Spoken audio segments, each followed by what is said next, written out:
Hello সবাইকে। আমরা যারা চায়নায় থাকি বা চায়নাতে আসি, একেবারে বিশেষ করে নতুন যারা, তাদের জন্য এই ভিডিওটা।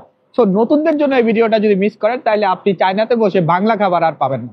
চায়নাতে বাংলা খাবার কয়েকটা জায়গায় পাওয়া যায়, তার ভিতরে সবচেয়ে বেশি উন্নত বা সবচেয়ে বেশি পাওয়া যায় হলো সানিয়ানলিতে। আর বাঙালি অধ্যুষিত যারা আছেন তারা তো আমরা জানি যে সানিয়ানলিতে আমরা ম্যাক্সিমাম বাঙালি থাকি। এখানে আজকে প্রচুর বাঙালি আপনি পাবেন, আর অন্যান্য এরিয়াতে বাঙালি কম পাবেন, যে আপনি কথা বলার মানুষটাও খুঁজে পাবেন না। সো এটা নতুনদের জন্য সবচেয়ে বেশি সমস্যা হয়। সো আজকে যে জিনিসটা দেখেছি, কোথায় খাবো আমরা চায়নাতে আসলে বাংলা খাবার, ও বাংলা খাবার কোথায় পাওয়া যায়।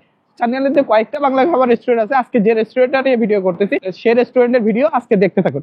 সো আমি আছি এখন সানিয়ানলি, এই যে C2, আপনি যদি দেখেন এই যে C2 মেট্রো গেটে, C2 মেট্রো গেট থেকে যদি আপনি সরাসরি একটু সামনের দিকে যান, আপনি যদি সামনের দিকে যান, আমি আপনাকে নিয়ে যাই একেবারে, হ্যাঁ, তাহলে আপনারা বুঝতে পারবেন। ডান পাশে আপনি যদি দেখেন, এটা হলো লোটাস, আর এই পাশে একটা মার্কেট আছে। এখানে অনেকগুলো মার্কেট আছে, দোকান আছে, আপনি দোকান পাবেন এখানে।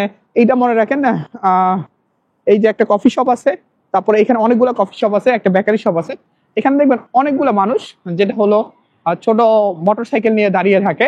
আর ডান পাশে যদি দেখেন, ওই যে দেখেন এটা ম্যাট, লোটাসের যে সিপি লেখা বা লোটাস লেখা, এটা আপনি এখান থেকে দেখতে পাবেন। লোটাসের এই গেটটার ঠিক অপোজিটে হাতের বাম দিকে আপনি যদি এখানে দেখেন, ওই যে লেখা আছে রাধুনী শপ, হ্যাঁ। আর এখানে যদি দেখেন, এটা হলো বোরম্যান বোরম্যান হোটেল, আর এটা হলো আরেকটা হোটেল। এই দুইটা হোটেল এর মাঝখানে এটা।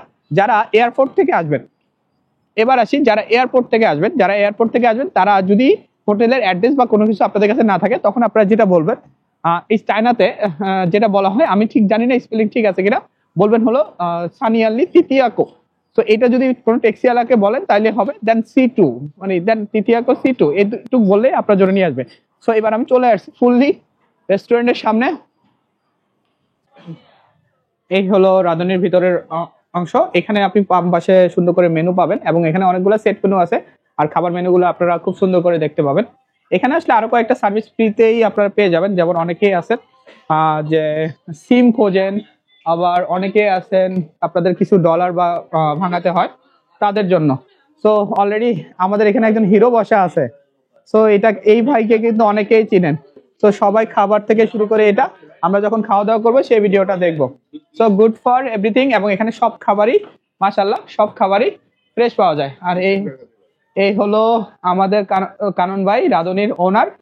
এখানে দেখেন সব ফ্রেশ, হ্যাঁ। আমি একেবারে কিচেনে ঢুকে আপনাদেরকে দেখাচ্ছি যে এখানে কোনো জিনিস, একটা খাবার বাসি থাকে না, এবং সকল খাবারগুলোকে ভাই একটু দেখেন না কোনটাতে খাবার আছে।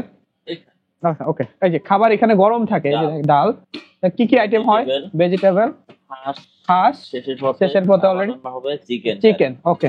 সো মানে বিফ কারি, আর ওইখানে বিফ কারি আছে, এই যে মাছ ফ্রাই, আর এটা হলো ওই যে ফিশ কারি। আমি একটু কাছের থেকে আসি, দেখেন আপনি কোরাল মাছের ফিশ কারি কত সুন্দর। তো বাংলা যতগুলা খাবার, এবং মাঝে মাঝে এখানে স্পেশাল খাবার হয়। সো রুটি পরোটা ছাড়াও মাঝে মাঝে আপনি বিরিয়ানি, তেহারি, খিচুড়ি এগুলো আপনারা পাবেন।